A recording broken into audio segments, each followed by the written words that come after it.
चलिए ठीक है, तो स्टार्ट करते हैं आज की क्लास। सो हेलो एवरीवन, सबसे पहले सभी स्टूडेंट्स को गुड इवनिंग। तो पिछली क्लास में हमने अपना चैप्टर नंबर 10 सर्कल को पढ़ना हमने स्टार्ट कर दिया था। और पिछली क्लास में हमने जो जो चीजें पढ़ ली थी जल्दी से मैं आपको रिवाइज करा देता हूँ। सबसे पहले हमने सर्कल में पढ़ा था कि नॉन इंटरसेक्टिंग लाइन क्या होती है, सीकेंट क्या होती है और टेंजेंट क्या होती है। तो मैंने आपको बताया था कि मान लो अगर आपके पास कोई एक सर्कल है, ठीक है। मान लो अगर आपके पास कोई एक क्या है, कोई एक सर्कल है इस तरीके से, ठीक है। अ, एक यहाँ बना लेते हैं,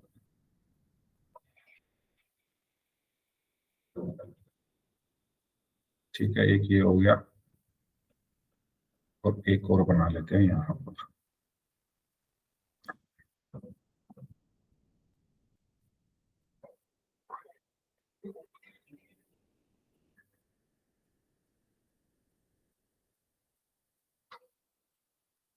ठीक है, तो मान लो अगर आपके पास कोई ये सर्कल है, एक और सर्कल मैं बना लेता हूँ थोड़ा दूर, यहाँ बना लेते हैं इस तरीके से।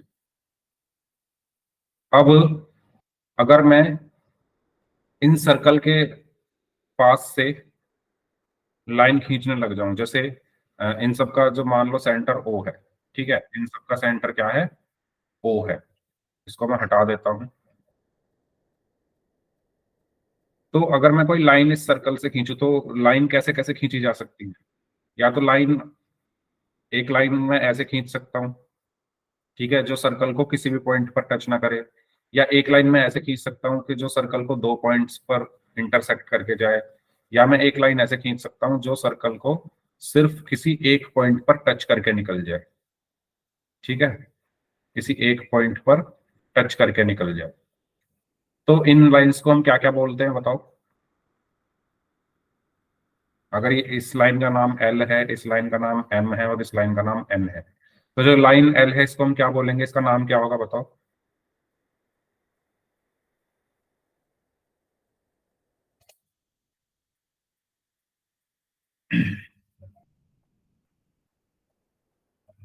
नॉन इंटरसेक्टिंग, सीकेंट और टेंजेंट। वेरी गुड खुशबू। बाकी लोग थे पिछली क्लास में या नहीं थे? पिछली क्लास में मैंने ये सब चीजें बताई थी, सिर्फ खुशबू ने आंसर दिया है। तो अगर हमारी कोई लाइन सर्कल को किसी भी पॉइंट पर टच नहीं कर रही है तो ऐसी लाइन को हम बोलते हैं नॉन इंटरसेक्टिंग लाइन। ऐसी लाइन को हम क्या बोलते हैं, नॉन इंटरसेक्टिंग लाइन, ठीक है। अगर हमारी कोई लाइन सर्कल को दो पॉइंट्स पर इंटरसेक्ट करे, जैसे ये दो पॉइंट्स, मान लो एक पॉइंट है ए और एक पॉइंट है बी, तो ये दो पॉइंट्स पर इंटरसेक्ट कर रही है, तो ऐसी लाइन को हम क्या बोलते हैं, ऐसी लाइन को हम बोलते हैं सीकेंट, ठीक है। और अगर हमारी कोई लाइन, अच्छा इसमें ऐसा लग रहा है ऐसे बहुत सारे पॉइंट्स को ये टच कर रही है, लेकिन क्योंकि ये मैंने इस पर बनाया ना तो इसलिए लग रहा है, तो ये एक पॉइंट पर ही टच कर रही है। अगर कोई लाइन मेरी सर्कल को किसी एक पॉइंट पर ही टच करती है तो उस लाइन को हम बोलते हैं टेंजेंट, ठीक है। हिंदी में इसको बोला जाता है प्रतिच्छेदी रेखा, इसको बोला जाता है छेदक रेखा और इसको बोला जाता है स्पर्श रेखा। फिर मैंने आपको बताया था कि आप एक सर्कल में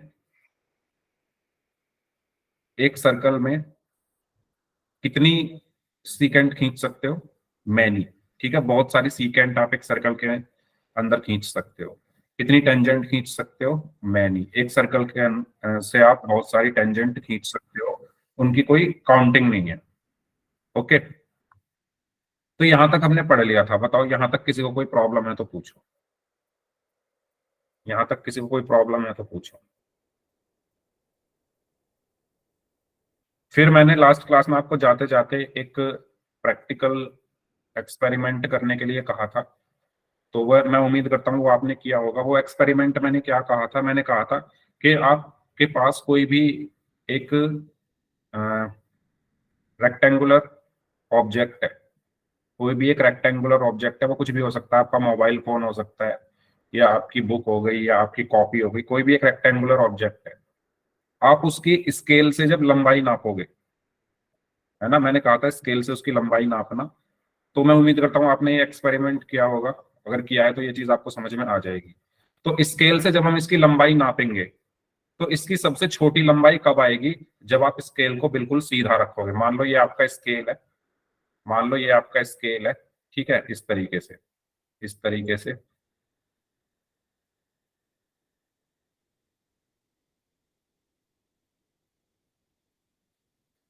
ठीक है, मान लो ये इस तरीके से स्केल है।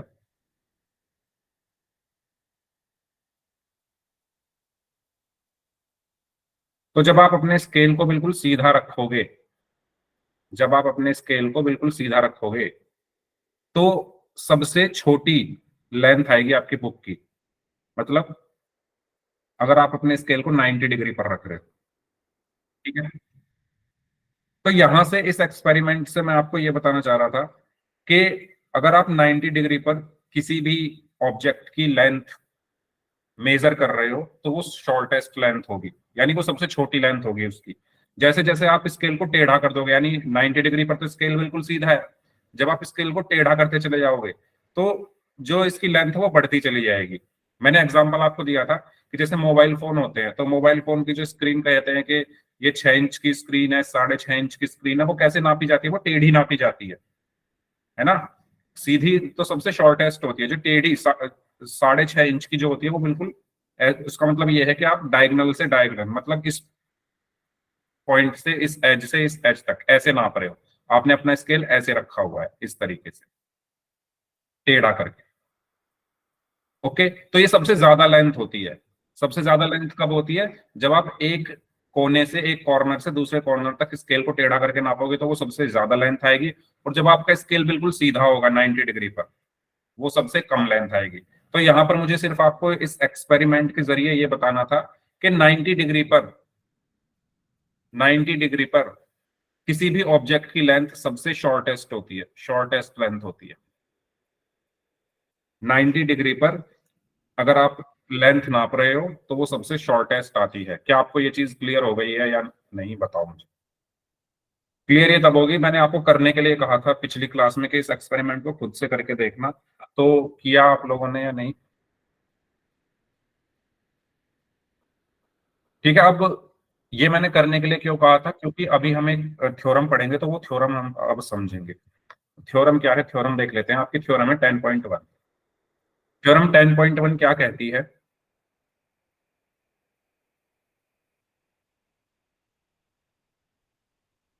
थ्योरम 10.1 कहती है, इसको मैं यहां से उठाकर अगले पेज पर ले जाता हूं।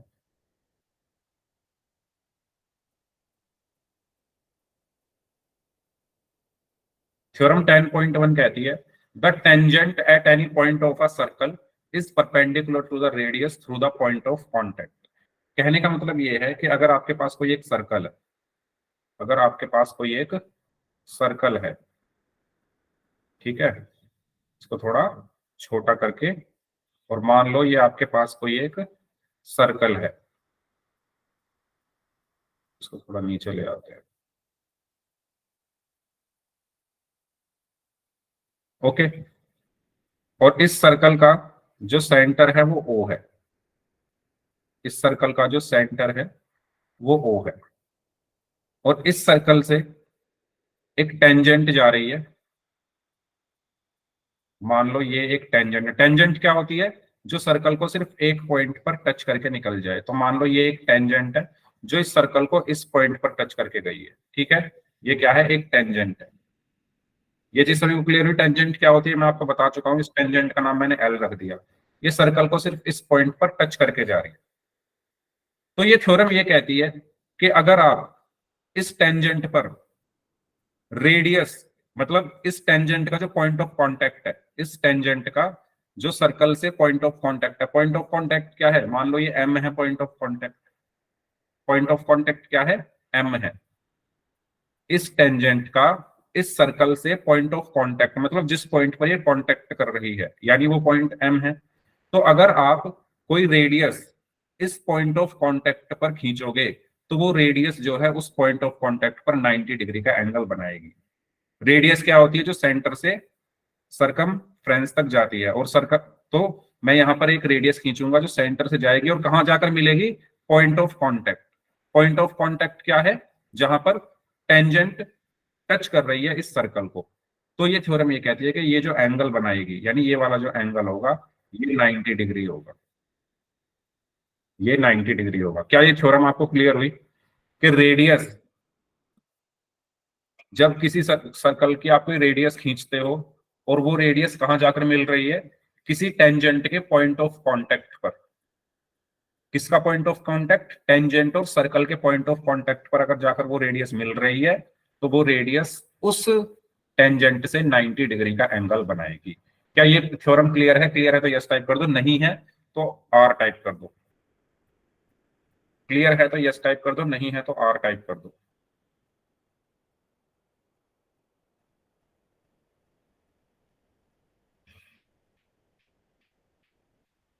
सिर्फ खुशबू ने यस टाइप किया है, बाकी बाकियों के लिए मैं क्या, मतलब अलग से कुछ इनविटेशन वगैरह बता दो, भिजवा दूंगा। क्लियर है तो यस टाइप कर दो, नहीं है तो पूछ लो।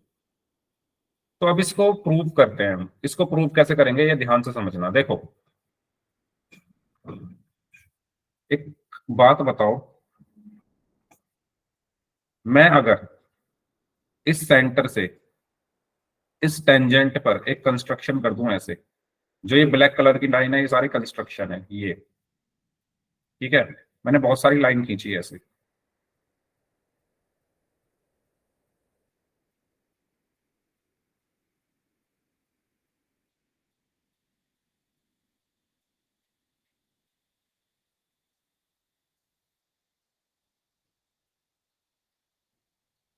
ठीक है?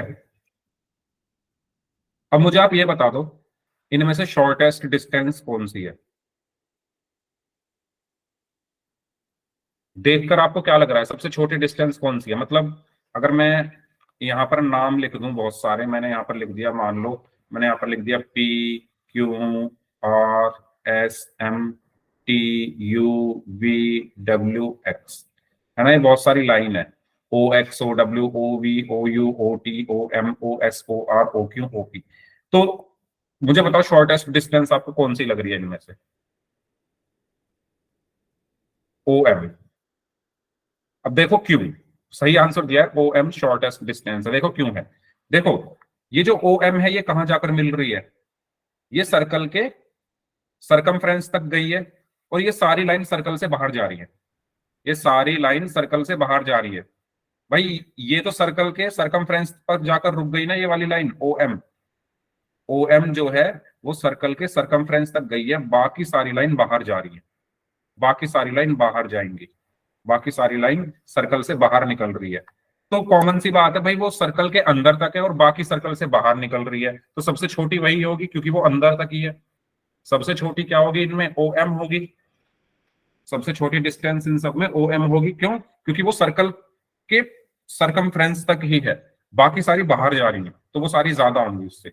और मैंने अभी बताया कि शॉर्टेस्ट डिस्टेंस, सबसे छोटी डिस्टेंस कब निकलती है? जब आपने अपने स्केल को 90 डिग्री पर रखा हो। सेम ये शॉर्टेस्ट डिस्टेंस क्यों है? क्यों क्यों होगी, रही होगी ये शॉर्टेस्ट डिस्टेंस? क्योंकि ये 90 डिग्री पर रखी होगी। इस लाइन को अगर आप स्केल मान लो तो ये शॉर्टेस्ट डिस्टेंस आ रही है आपकी। तो ये क्यों है शॉर्टेस्ट डिस्टेंस? अगर मान लो ये एक स्केल है तो इसका मतलब ये 90 डिग्री पर रखा है। ये जो है 90 डिग्री पर रखा है, इसलिए ये शॉर्टेस्ट है। तो यही है इसका प्रूफ। आप क्या बोलोगे कि जो ओ एम है, या एक लाइन अगर आपने ले ली ओपी, तो आप ये बोलोगे कि ओ एम क्या है? लेस देन है ओपी से। ओ एम लेस देन है ओ क्यू से। तो आप ये बता सकते हो कि ओ एम जो है वो सबसे छोटी है, और सबसे छोटी होने के कारण ये 90 डिग्री का एंगल बनाएगी। क्या ये चीज क्लियर हुई सभी को? यस और नो? तो इसीलिए यहां से ये थ्योरम प्रूव हो गई कि tangent at any point of a circle is perpendicular to the radius through the point of contact. यानी अगर कोई रेडियस है जो कि किसी सर्कल की टेंजेंट से जाकर मिल रही है at the point of contact, तो वो 90 डिग्री पर मिलती है। तो ऐसे ही इस बुक में भी आपको प्रूव करके यहाँ पर दिखाया गया है। मैंने बहुत सारी लाइन ले ली थी, इसमें सिर्फ एक लाइन लेकर बताई गई है। इसमें क्या बोला गया है देख लो इसको, इसमें सिर्फ ये लाइन ले ली ओ क्यू, और यहां बोल दिया कि ओ क्यू जो है वो ओपी से ज्यादा है। भाई वो ज्यादा होगी क्योंकि ओपी तो इस सर्कल तक ही है। ओपी कहां तक है, थोड़ा और बड़ा कर देता हूं अगर किसी को प्रॉब्लम हो रही हो देखने में। तो जो ओपी है वो इस सर्कल के सरकमफ्रेंस तक ही है, ओ क्यू बाहर जा रही है, तो ओपी जो है छोटी होगी। और आप कितनी भी लाइन खींच लो सब में ही ओपी छोटी होगी। तो यहां पर यही लिखा गया है, the point Q must lie outside the circle, note that if Q lies inside the circle X Y will become a secant and. तो वही चीज यहाँ पर लिखी हुई है, ठीक है। फिर यहाँ पर लिखा हुआ है ओ क्यू क्या है, ओपी से ज्यादा है। जो ये चीज यहाँ लिखी हुई है ना उसको वर्ड्स में लिख दिया गया है। तो आप अपने वर्ड्स में भी लिख सकते हो, जरूरी नहीं है आपको यही लिखना है, आप ऐसे लिख के अपने वर्ड्स में लिख दो, ठीक है। Since this happens for every point, तो ये चीज हर पॉइंट के लिए होगी, आप कितनी भी लाइन खींच लो, सभी पॉइंट्स इस सर्कल के बाहर आएंगे एक्सेप्ट द पॉइंट पी, सिर्फ पॉइंट पी को छोड़कर। So OP is the shortest distance, तो ओपी क्या है, सबसे छोटी डिस्टेंस है, शॉर्टेस्ट डिस्टेंस है, इसीलिए ये क्या होगी, परपेंडिकुलर होगी। बस इतनी सी ये थ्योरम है। क्या आपको ये थ्योरम क्लियर हुई, कैसे करनी है बताओ मुझे। सभी को ये थ्योरम क्लियर है। नाम कुछ भी रख सकते हो आप, एम पी क्यू, जो आपका मन करे वो रखो। समझ में आ गई है, आ गई है तो यस टाइप कर दो, नहीं आई है तो पूछ लो, फिर हम इसके क्वेश्चंस करेंगे। तो ये थ्योरम आपको याद रखनी है कि जो रेडियस होती है वो टेंजेंट का जो पॉइंट ऑफ कांटेक्ट है वहां पर 90 डिग्री का एंगल बनाती है। ओके, करें क्वेश्चंस। एक काम करता हूँ, सबसे मैं नाम ले लेकर पूछ लेता हूँ एक बार, है ना, सबको इनविटेशन भेज देता हूँ जिससे वो मुझे बता दें कि समझ आ गया है नहीं।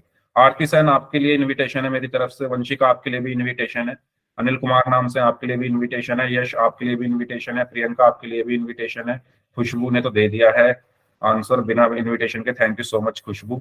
धर्मवीर राम नाम से आपके लिए भी इनविटेशन है मेरी तरफ से, कुलदीप सिंह नाम से आपके लिए भी इनविटेशन है, काजल आपके लिए भी इनविटेशन है, साक्षी, मोहित खत्री, मुस्कान, कवि, निकिता रांगा नाम से है, आप सबके लिए भी इनविटेशन है, पंकज यादव नाम से है, प्रदीप सैनी नाम से है, पूनम कौशिक नाम से है, प्रिंस सैनी नाम से है, राजपति गुप्ता नाम से है, यशु यादव नाम से है, रियाज ऑल नाम से है, और सलमान मलिक नाम से है, सोनी नाम से है, सुनील सैनी नाम से है, और सुषमा शर्मा नाम से है। आप सबके लिए मेरी तरफ से बहुत सारा इनविटेशन है ना, बहुत सारे इनविटेशन है। तो अब जब मैं बोलूं कि समझ आ गया, यस टाइप कर दो तो यस टाइप कर देना, ना आए तो पूछ लेना, ठीक है। सबको इनविटेशन भेज दिया है मैंने, अब कोई बुरा मत मानना कि सर हमें इनविटेशन नहीं मिला। सबको मिल गया, सबको मिल गया ना इनविटेशन, ठीक है। अब आंसर करते रहना चैट सेक्शन में। चलो एक क्वेश्चन करते हैं फिर। क्वेश्चन है क्वेश्चन नंबर 2, शायद हमने 2 1 और 2 कर लिए थे पिछली क्लास में, तो क्वेश्चन नंबर 3 करना है हमें। तो आप लोग भी सॉल्व करें, सब बताएं क्या आंसर आएगा इसका, करिए वो सॉल्व।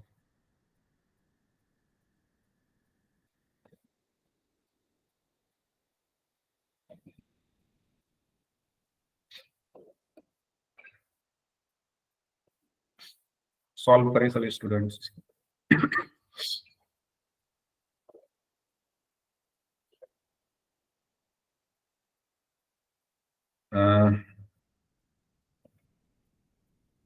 मजे आते हैं, ओके, चलो अच्छी बात है।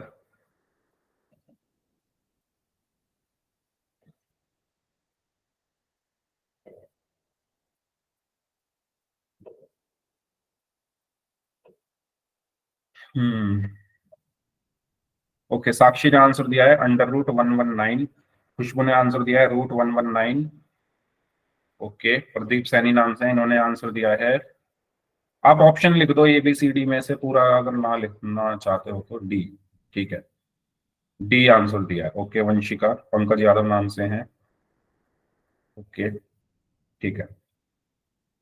कैसे करेंगे सॉल्व, आइए समझते हैं। हमसे कहा गया है a tangent P Q at a point P of a circle of radius 5 centimetre, यानी एक सर्कल है जिसकी रेडियस 5 सेंटीमीटर है। तो सबसे पहले तो एक सर्कल ड्रॉ कर लेते हैं हम। हम्म, सबसे पहले क्या कर लेते हैं, एक सर्कल ड्रॉ कर लेते हैं, ठीक है। ये एक सर्कल है जिसकी रेडियस क्या दी हुई है हमें, 5 सेंटीमीटर, ठीक है। इसकी रेडियस कितनी है,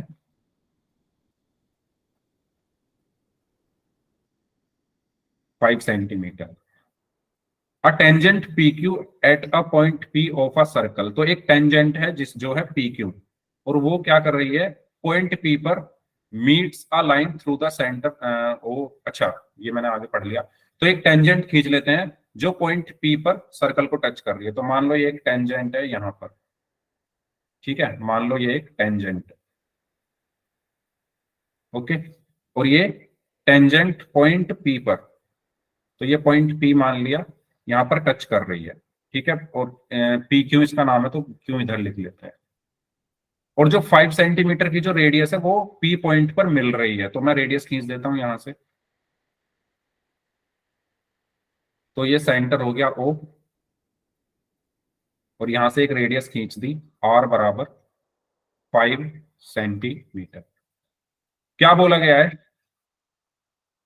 meets a line through the centre O, ठीक है, at point Q so that O Q is equal to 12 centimetre. तो ओ क्यू यानी ओ से क्यू को मिलाकर जो लाइन हमने खींची वो कितनी है, 12 सेंटीमीटर है। ये ओ क्यू ये होगी, तो ये कितनी दी हुई है, ये दी हुई है हमें 12 centimetre. Length of P Q, तो पी क्यू की लेंथ हमें बतानी है, क्या बतानी है, पी क्यू की लेंथ हमें बतानी है। तो अभी हमने एक थ्योरम पढ़ी थी, उस थ्योरम में हमने क्या पढ़ा था कि पॉइंट ऑफ कांटेक्ट पर जो हमारी रेडियस होती है वो टेंजेंट से 90 डिग्री का एंगल बनाती है, यानी ये 90 डिग्री होगा, यानी ये 90 डिग्री होगा। और अगर ये 90 डिग्री का एंगल है तो ये ट्राइंगल कैसा होगा, राइट एंगल ट्राइंगल होगा, राइट एंगल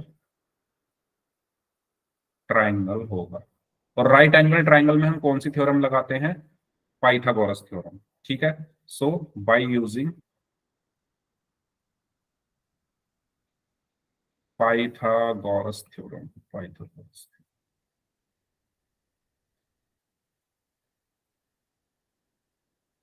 ठीक है। पाइथागोरस थ्योरम क्या कहती है कि हाइपोटेन्यूज का स्क्वायर इज इक्वल टू होता है परपेंडिकुलर का स्क्वायर प्लस बेस का स्क्वायर। अब इसमें हाइपोटेन्यूज क्या होगा, तो 90 डिग्री के सामने हाइपोटेन्यूज यानी 12 का square is equal to perpendicular क्या होगा, 5 का स्क्वायर प्लस बेस यानी पी क्यू, तो पी क्यू का स्क्वायर, तो ये हुआ 144 is equal to 25 plus P Q का होल स्क्वायर। अब ये 25 इधर जाकर माइनस का हो गया, so 144 minus 25 is equal to P Q का होल स्क्वायर, और इसको माइनस करके क्या आया, 119 is equal to P Q का होल स्क्वायर। तो यहां से पी क्यू कितना आएगा, यहां से पी क्यू कितना आया, स्क्वायर उधर जाकर रूट में चेंज हो गया, 119 सेंटीमीटर, यहां से। बताइए, कोई डाउट इसमें तो पूछ लीजिए।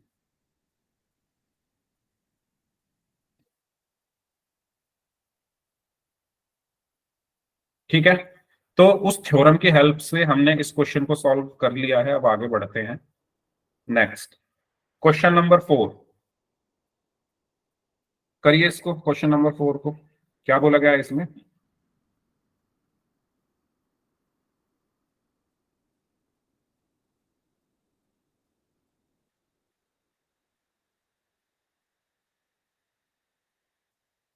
क्वेश्चन नंबर 4 में बोला गया है draw a circle and two lines parallel to a given line such that one line is a tangent and the other is secant to the circle। ये तो इजी है, इसको तो कर लोगे आप लोग। ठीक है, आपसे कहा गया है एक सर्कल ड्रॉ करो, ठीक है, एक सर्कल ड्रॉ कर लेते हैं पहले, एक सर्कल ड्रॉ कर लेते हैं पहले,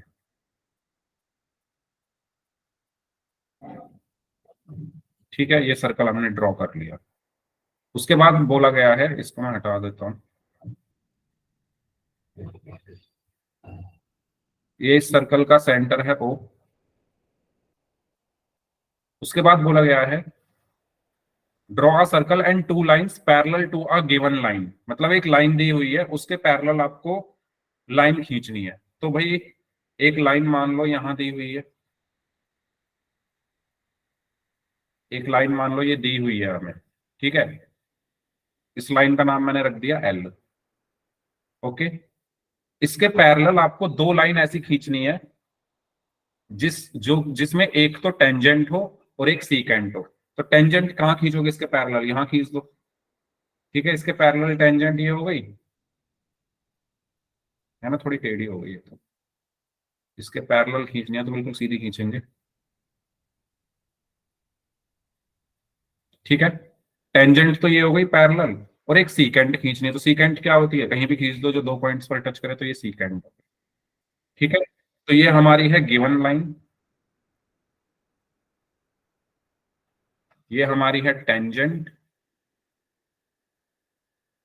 और ये हमारी है सीकेंट।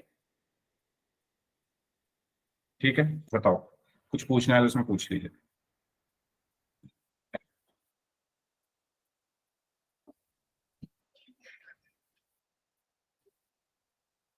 क्वेश्चन समझ में आ गया? क्वेश्चन में कहा गया था एक सर्कल ड्रॉ करो और एक लाइन खींचो, और उस लाइन के पैरेलल दो ऐसी लाइन खींचो जिसमें एक टेंजेंट हो और एक सीकेंट हो। तो एल के पैरेलल मैंने एक लाइन खींची टेंजेंट सबसे ऊपर, जो एक पॉइंट पर सर्कल को टच कर रही है, और एक लाइन मैंने खींची सीकेंट जो सर्कल को दो पॉइंट्स पर इंटरसेक्ट करके जा रही है। ओके, तो ये पहली एक्सरसाइज सबको क्लियर हो गई होगी, बताओ। पहली एक्सरसाइज सबको क्लियर है? इस 10.1 में कोई क्वेश्चन जो ना समझ में आया हो तो बताओ, फिर हम आगे बढ़ते हैं।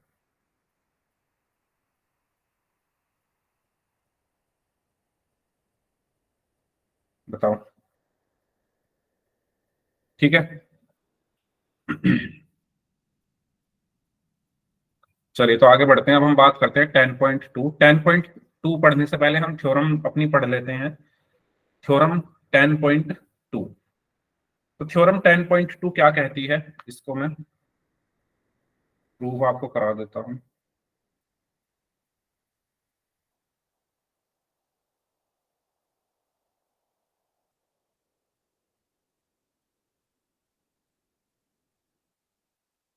चलिए, थ्योरम 10.2 कहती है the lengths of tangents drawn from an external point to a circle are equal. कहने का मतलब ये है कि अगर आपके पास कोई एक सर्कल है,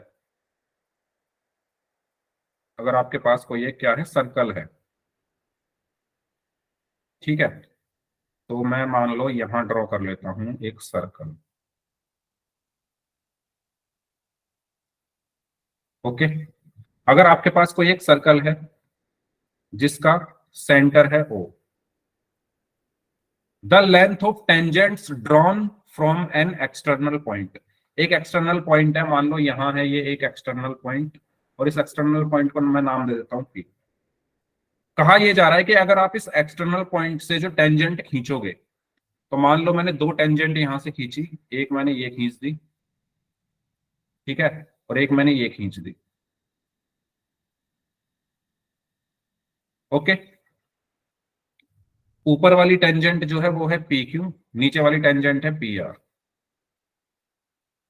ठीक है, तो थ्योरम में ये कहा गया है कि ये दोनों इक्वल होंगे, यानी आपको प्रूव करना है, टू प्रूव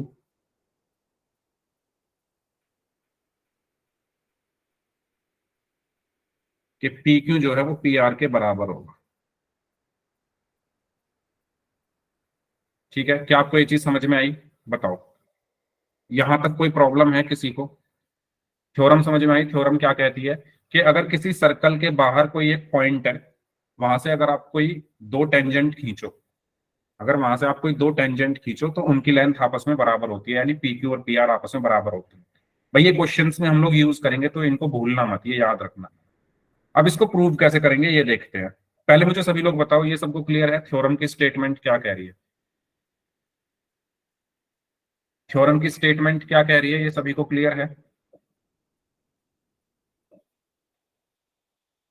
एक्सटर्नल पॉइंट का मतलब होता है बाहरी पॉइंट, मतलब सर्कल के बाहर कोई पॉइंट है, वहां से अगर आप कोई टेंजेंट खींचोगे, उनके लेंथ जो है वो बराबर होती है, यानी पी क्यू और पी आर आपस में बराबर होते हैं। तो देखो इसको प्रूव कैसे करेंगे। इसको प्रूव करने के लिए हम क्या करेंगे, मान लो मैं इनको मिला देता हूं, ये रेडियस होगी, ठीक है, और ये भी एक रेडियस होगी। ओ क्यू और ओ आर रेडियस होंगी ना सर्कल की, ओ क्यू और ओ आर सर्कल की रेडियस होंगी या नहीं होंगी? क्योंकि भाई ये सेंटर से सरकमफ्रेंस तक जा रही है तो ये रेडियस हो गई, ठीक है। मैं एक कंस्ट्रक्शन यहां पर कर रहा हूं, मैंने ओपी को मिला दिया,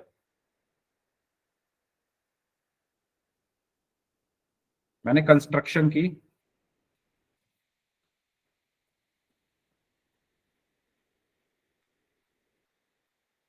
क्या कंस्ट्रक्शन की, मैंने ओपी को जो है आपस में कनेक्ट कर दिया, ओ और पी पॉइंट को आपस में क्या कर दिया, कनेक्ट कर दिया।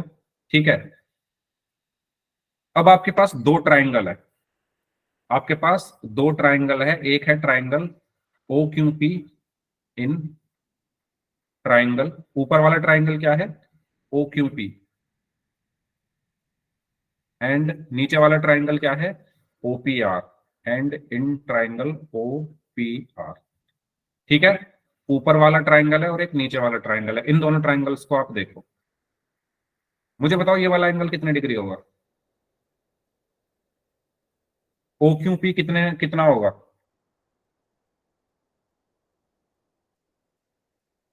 Very good. जो मैंने अभी आपको एक थ्योरम बताई थी कि जो रेडियस होती है, ये रेडियस है ना, ये रेडियस है, रेडियस जो होती है वो टेंजेंट के पॉइंट ऑफ कांटेक्ट पर 90 डिग्री का एंगल बनाती है, रेडियस टेंजेंट के पॉइंट ऑफ कांटेक्ट पर 90 डिग्री का एंगल बनाती है, तो ये 90 डिग्री होगा। ऐसे ही ओ आर भी एक रेडियस है, ये भी 90 डिग्री होगा, पॉइंट ऑफ कांटेक्ट पर 90 डिग्री बनाएगी। तो मैं यहां पर ये कह सकता हूं कि angle O Q P equal होगा एंगल ओ आर पी के, क्यों, क्योंकि दोनों के दोनों 90 डिग्री है। पहला पॉइंट क्लियर है सभी को। भाई ये पूछी जाती है एग्जाम में, कई बार पूछी गई है प्रूव करने के लिए, तो ध्यान से इसको समझो। क्लियर है।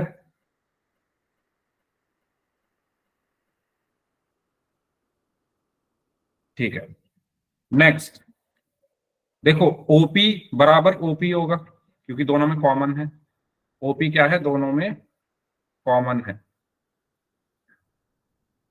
देखो ना, ओपी ऊपर वाले ट्राइंगल में भी आ रहा है और ओपी नीचे वाले ट्राइंगल में भी आ रहा है, तो ओपी कॉमन हो गया। ठीक है, और ओ क्यू और ओ आर भी आपस में बराबर होंगे, ओ क्यू और ओ आर भी आपस में बराबर होंगे क्योंकि दोनों रेडियस हैं, रेडियस ऑफ सर्कल। ठीक है, ये और ये आपस में बराबर होंगे क्योंकि दोनों रेडियस है ना सर्कल की, ये कॉमन पॉइंट है, ये 90 डिग्री, ये 90 डिग्री। ठीक है, तो ये इन तीनों पॉइंट्स से मैं क्या कह सकता हूं, by R H S property, by RHS property. RHS property क्या होती है भाई, राइट एंगल, हाइपोटेन्यूज और एक साइड जब इक्वल हो जाए किसी भी ट्राइंगल में, किसी कोई भी ट्राइंगल, एक पहली चीज राइट एंगल ट्राइंगल हो, तो ये दोनों राइट एंगल ट्राइंगल हैं क्योंकि आर फोर क्या है, right angle triangle. Right angle triangle क्यों, क्योंकि दोनों में एक एंगल 90 डिग्री का है। हाइपोटेन्यूज दोनों का इक्वल होना चाहिए, तो हाइपोटेन्यूज क्या होता है, 90 डिग्री के सामने, तो 90 डिग्री के सामने ओपी, 90 डिग्री के सामने ओपी, तो दोनों का ओपी ही है, यानी हाइपोटेन्यूज बराबर। ये हाइपोटेन्यूज है, ये राइट एंगल है। ठीक है, R for right angle, H for ये हाइपोटेन्यूज है, और एक साइड आपस में बराबर हो, तो ओ क्यू और ओ आर एक साइड बराबर होगी, तो ये एस हो गया। समझ रहे हो, मैंने यहाँ लिख दिया है, मैंने यहाँ लिख दिया है, ये 90 डिग्री राइट एंगल, और जो कॉमन वाली साइड है वो हाइपोटेन्यूज है, और एक साइड बराबर हो तो एक साइड बराबर है। तो आरएचएस प्रॉपर्टी से मैं क्या कह सकता हूँ कि ये दोनों ट्राइंगल्स क्या होंगे, कॉन्ग्रुएंट होंगे। Triangle O Q P congruent होगा ट्राइंगल ओ पी आर के, और अगर ये दोनों ट्राइंगल आपस में कॉन्ग्रुएंट हैं, तो कॉन्ग्रुएंट ट्राइंगल का तो सब कुछ इक्वल होता है, करस्पॉन्डिंग साइड्स भी इक्वल होती है, करस्पॉन्डिंग एंगल भी इक्वल होते हैं, तो मैं क्या बोलूंगा, क्योंकि ये दोनों कॉन्ग्रुएंट है तो इसलिए पी क्यू क्या होगा, पी आर के बराबर होगा। पी क्यू किसके बराबर होगा, पी आर के इक्वल होगा, और यही मुझे प्रूव करना था।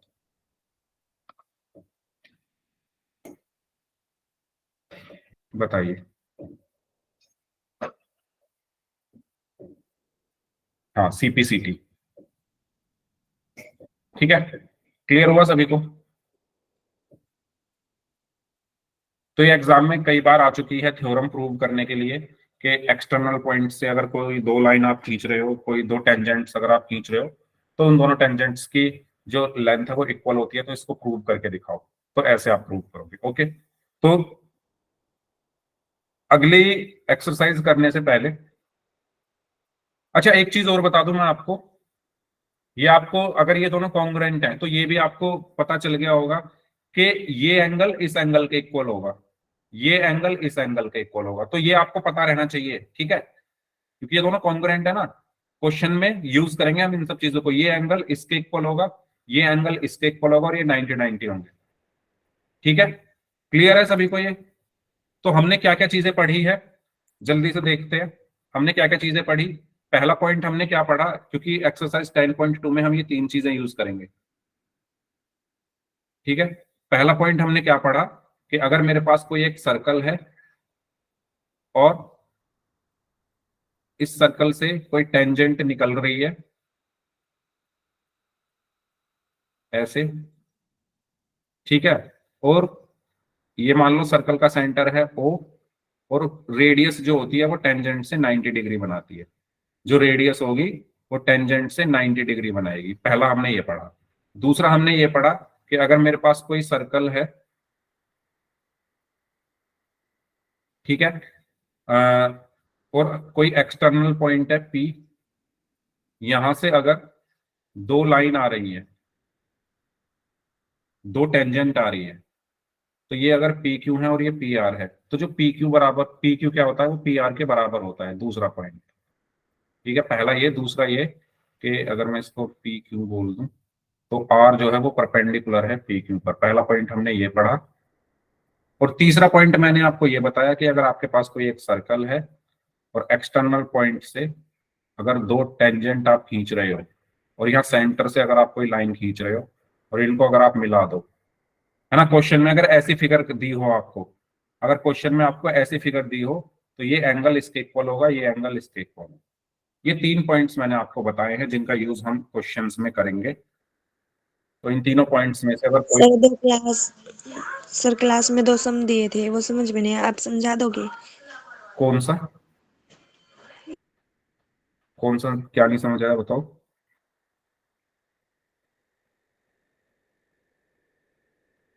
बोलो भाई, क्या नहीं समझ आया।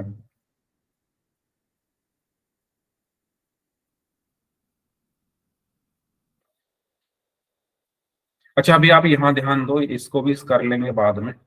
अभी हम सर्कल पढ़ रहे हैं ना, तो बीच में दूसरे चैप्टर की तरफ हम स्विच नहीं कर सकते। ओके, चलो। तो ये तीनों पॉइंट सबको क्लियर है, तो हम एक्सरसाइज की तरफ चलते हैं, एक्सरसाइज 10.2। तो ये है हमारे एक्सरसाइज 10.2, इसको हम लोग सॉल्व करेंगे। तो किसी को कुछ पूछना है तो पूछ लो, फिर शुरू करते हैं।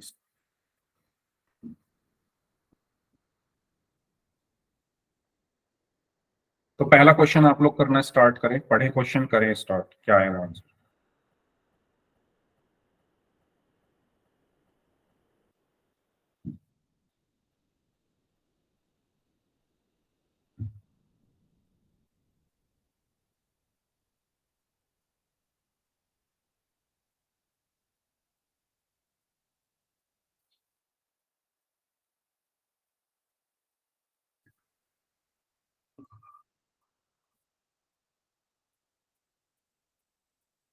करिए सॉल्व इसको।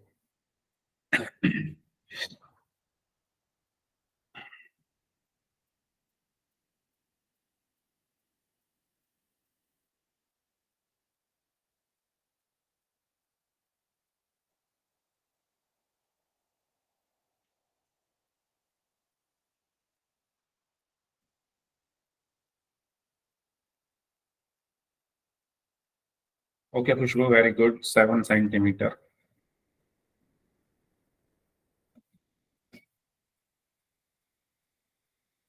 बाकी लोग भी सॉल्व करें भाई, मैंने आपको इतने अच्छे से सारी चीजें समझाई हैं।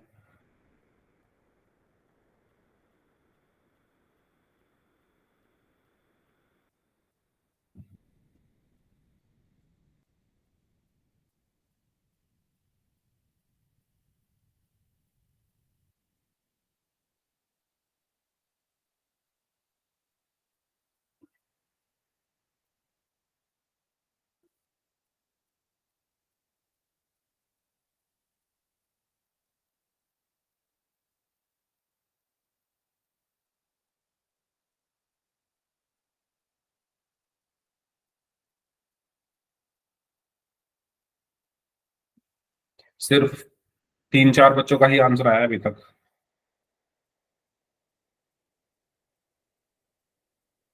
कैसे किया सॉल्व? बताओ कौन बताएगा कैसे सॉल्व किया? प्रियंका बताइए कैसे किया सॉल्व ये क्वेश्चन आपने?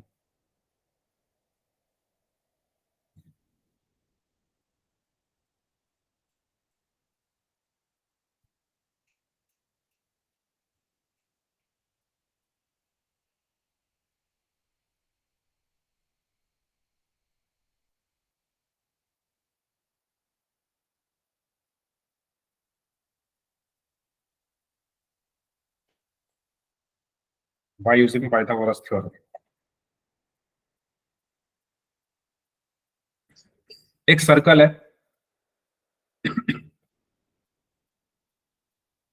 पहले सर्कल बना लेते हैं।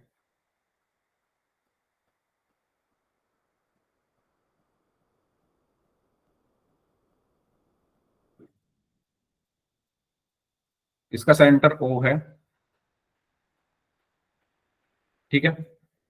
इसमें कहा गया है the length of tangent to a circle is 24 centimetre. तो एक टेंजेंट बना लेते हैं, कहीं भी बना लो, यहां बना लेते हैं चलिए। ये एक टेंजेंट है, ठीक है। इसकी जो लेंथ है वो 24 centimetre. Okay. And the distance of from the point Q the length of tangent. तो ये पॉइंट है क्यू। उसके बाद बोला गया है and the distance of Q from the centre is 25 centimetre. तो इस क्यू की सेंटर से डिस्टेंस कितनी है? 25 सेंटीमीटर, यानी ये 25 सेंटीमीटर है।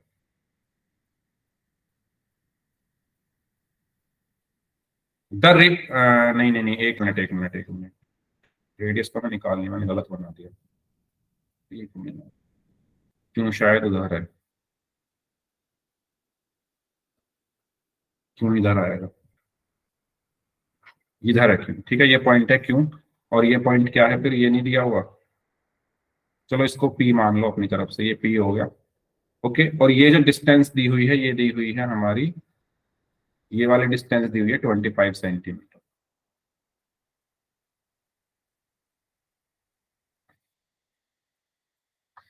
ये डिस्टेंस दी हुई है 25 सेंटीमीटर। बोला गया है रेडियस बताओ, यानी ये बतानी है रेडियस क्या होगी। तो ये जो रेडियस है आर, ये टेंजेंट के पॉइंट ऑफ कांटेक्ट पर 90 डिग्री का एंगल बनाएगी, यानी ये हमारा एक राइट एंगल ट्राइंगल हो गया। तो इसमें हम बाय यूजिंग पाइथागोरस थ्योरम क्या लगा सकते हैं? H square is equal to P square plus B square, ठीक है। एच क्या होगा? 90 के सामने यानी 25 का whole square is equal to P मुझे निकालना है, और बी कितना है? 24 का होल स्क्वायर। तो 25 का होल स्क्वायर क्या होता है? 625 is equal to P square plus, इसका स्क्वायर क्या होगा? 576। ये इधर जाकर माइनस का हो गया, तो 625 minus 576 is equal to P square. तो यार 49 is equal to P square. तो पी बराबर अंडर रूट में 49, और 49 का स्क्वायर रूट 7। तो आंसर क्या है? 7 centimetre, option A. Okay, done. चलिए नेक्स्ट क्वेश्चन नंबर 2 करें सॉल्व। क्वेश्चन नंबर 2 बताइए क्या होगा इसका आंसर क्वेश्चन नंबर 2 का। इसमें तो फिगर वगैरह सब बनी हुई है, तो ऐसे ही सॉल्व करते हैं। पी टी क्यू कितना होगा?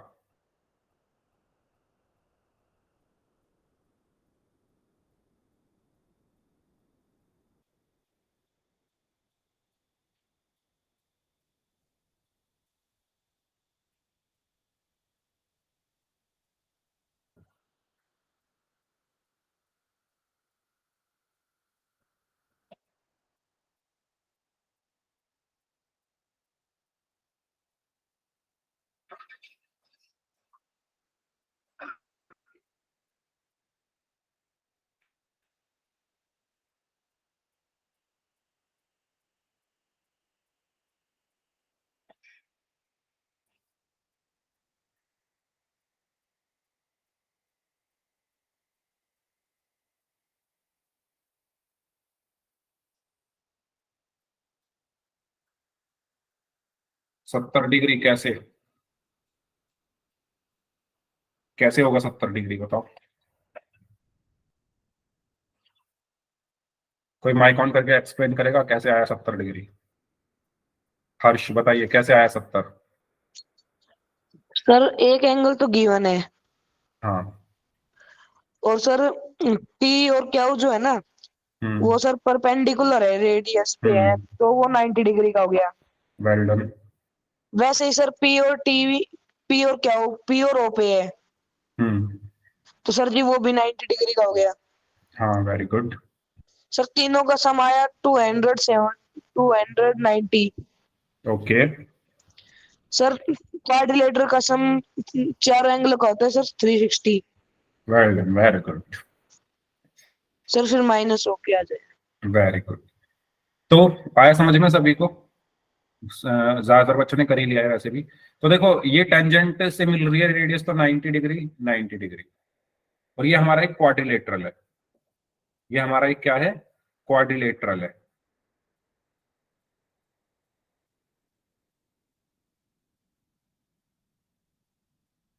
ठीक है। और एक क्वाड्रिलेटरल के चारों एंगल्स का जो सम होता है वो 360 डिग्री होता है। एक क्वाड्रिलेटरल के एंगल सम प्रॉपर्टी से चारों एंगल्स का सम क्या होता है, 360 डिग्री होता है।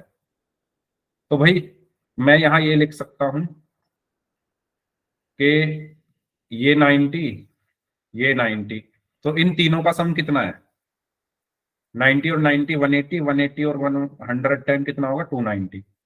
तो अगर मैं इस एंगल पी टी क्यू निकालने के लिए, क्योंकि चारों का सम 360 होता है, तो 360 में से अगर माइनस कर दो इन तीनों के सम को, यानी 290 को, तो कितना आ जाएगा 70 डिग्री।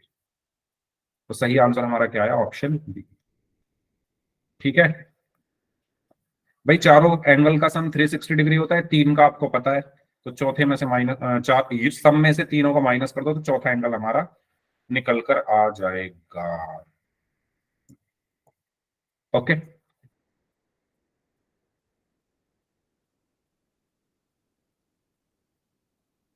ठीक है नेक्स्ट,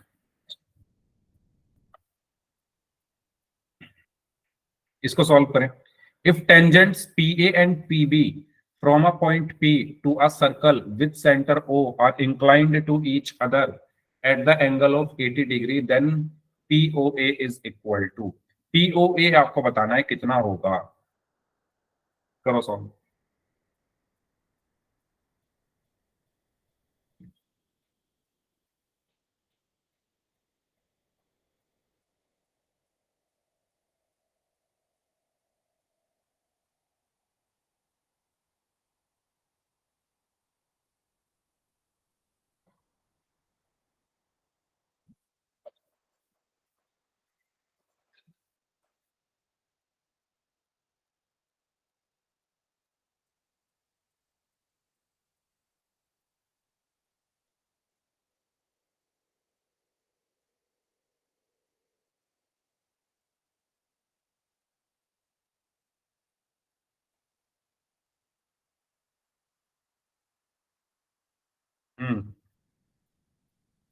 कितना होगा,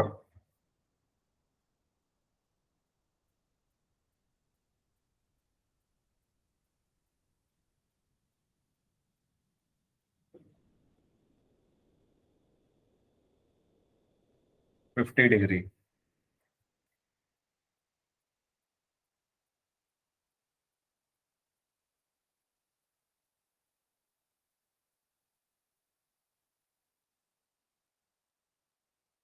देखिए वेरी गुड, 50 डिग्री होगा, कैसे होगा ये समझते हैं। सबसे पहले इसकी फिगर बना लेते हैं। हमसे बोला गया है एक सर्कल है, तो सबसे पहले तो एक सर्कल ही बनाना पड़ेगा हमें। ठीक है, और सर्कल बनाने के लिए चाहिए कंपास। तो एक कंपास उठा लाते हैं, इसको थोड़ा इधर ले जाते हैं, और यहां से एक सर्कल बना लेते हैं पहले। ठीक है, बोला गया है P A and P B क्या है, टेंजेंट है।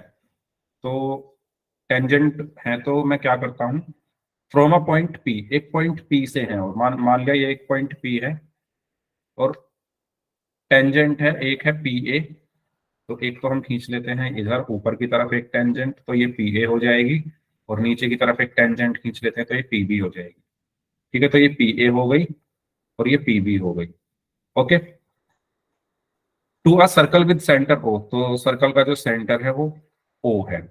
ठीक है, और inclined to each other at angle of 80 degree, और ये जो है 80 डिग्री के एंगल पर इंक्लाइंड है, यानी इन दोनों के बीच का जो एंगल है वो 80 डिग्री है। देन पीओए, पीओए हमें बताना है, तो पीओए कहाँ होगा?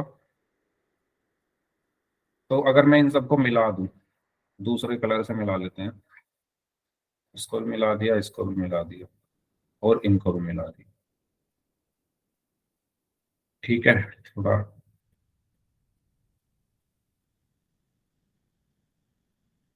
ऊपर नीचे क्यों हो रहा है? ठीक है, तो हमें क्या बताना है, पीओए कितना होगा? पीओए मतलब ये वाला एंगल, ये वाला एंगल कितना होगा हमें ये बताना है। तो कैसे बता सकते हैं भाई ये? सबसे पहले हमें पता है कि ये 90 है, क्योंकि ये रेडियस है और टेंजेंट का जो पॉइंट ऑफ कांटेक्ट है वहां पर जाकर मिल रही है, तो ये 90 डिग्री है। और ये भी 90 है, क्योंकि ये भी रेडियस का पॉइंट ऑफ कांटेक्ट है टेंजेंट के साथ, 90 डिग्री पर जाकर मिलेगी। और ये 80 डिग्री हमें ऑलरेडी दिया हुआ है। ठीक है, ये कितना दिया हुआ है? 80 डिग्री हमें ऑलरेडी दिया हुआ है। तो ये पूरा एंगल कितना आएगा? तो मैं यहां लिख सकता हूं कि मुझे पता है angle A plus angle P, या यार ऐसे ना लिखने की बजाय पूरा ही एंगल लिखेंगे, angle O A P plus angle A P B plus angle P B O plus angle O A P is equal to 360 degree. ठीक है, तो ओ ए पी कितना है? 90 plus 80 plus P B O कितना है? 90 plus ओ,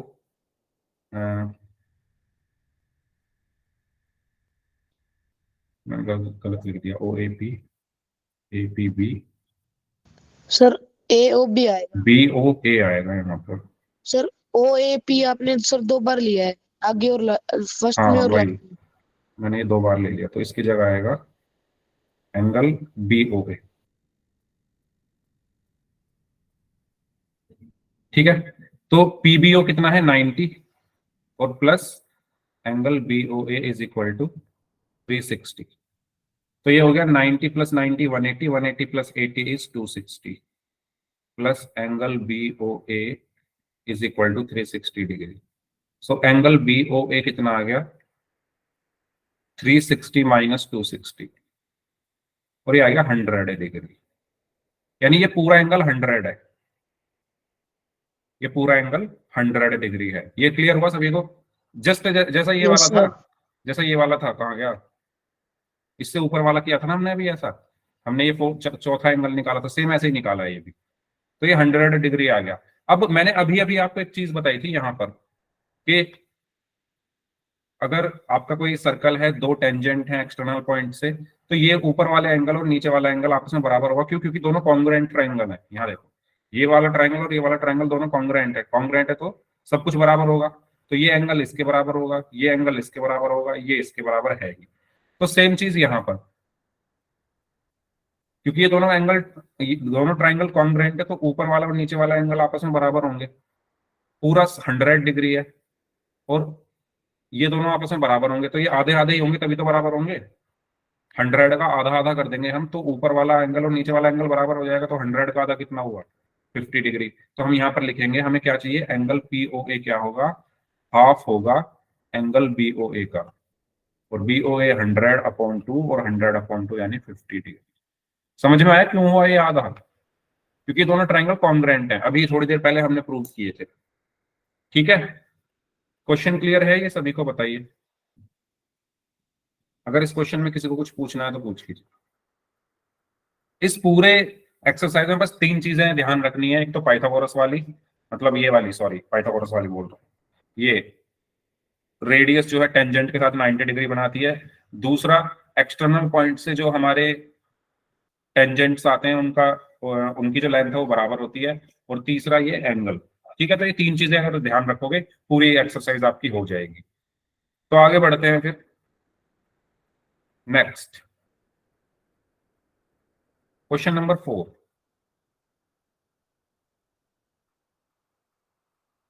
question number 4 करें solve, क्या कहा गया है इसमें।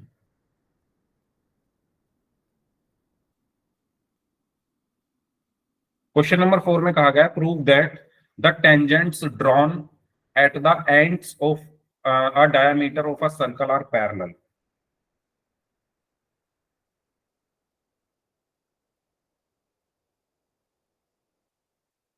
क्वेश्चन में ये कहा गया है कि अगर आपके पास कोई एक सर्कल है,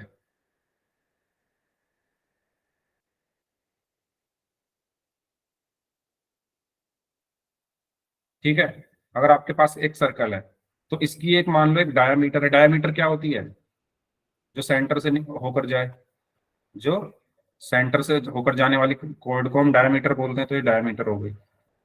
ठीक है, तो ये कह रहा है क्वेश्चन में कि prove that tangents drawn at the ends of diameter. तो डायमीटर का एंड क्या है? ऊपर वाला और नीचे वाला हिस्सा। तो यहां पर अगर आप कोई टेंजेंट खींचो, मान लो एक टेंजेंट आपने इस एंड पर खींच दी, अरे भाई हो गया। ठीक है, एक टेंजेंट आपने यहां खींच दी और एक टेंजेंट आपने यहां खींच दी। तो आपसे ये कहा गया है कि प्रूव करो ये दोनों पैरेलल है। प्रूव करो कि ये दोनों पैरेलल हैं। तो कैसे प्रूव करोगे बताओ। अच्छा ये बताओ, पहले क्वेश्चन समझ आया, मैं ये कैसे बना, फिगर कैसे बना, ये क्लियर हुआ सभी को? ये फिगर कैसे बना, ये क्लियर हुआ सभी को? पहले ये बताओ, एक सर्कल में यस सर। एक डायमीटर के दोनों सिरों पर, दोनों हिस्सों पर, दोनों एंड्स पर अगर मैं टेंजेंट खींचूं तो वो दोनों पैरेलल होंगे, ये प्रूव करना है। तो कैसे करोगे बताओ। देखो इसको हम ऐसे कर सकते हैं। कैसे कर सकते हैं? कोई बताएगा कैसे कर सकते हैं? कुछ आ रहा हो दिमाग में, कैसे करेंगे? ये ओ हो गया, ये पी हो गया, ये क्यू हो गया। देखो ओपी रेडियस है, ओपी रेडियस है, बताओ जल्दी। भाई ये पूरा डायमीटर है ना, और ओपी डायमीटर का आधा हो गया। भैया सेंटर से यहां तक के जो लाइन है वो रेडियस है ना ओपी। और अगर ये रेडियस है और ये इस पर टेंजेंट के पॉइंट ऑफ कांटेक्ट पर जाकर मिल रही है, तो यहाँ 90 डिग्री बनेगा, ये 90 डिग्री का एंगल है। सेम ओ क्यू भी एक रेडियस है और ये टेंजेंट पर जाकर मिल रही है, तो यहाँ 90 डिग्री बनेगा। यस और नो बताओ, ये चीज क्लियर है आप लोगों को या नहीं?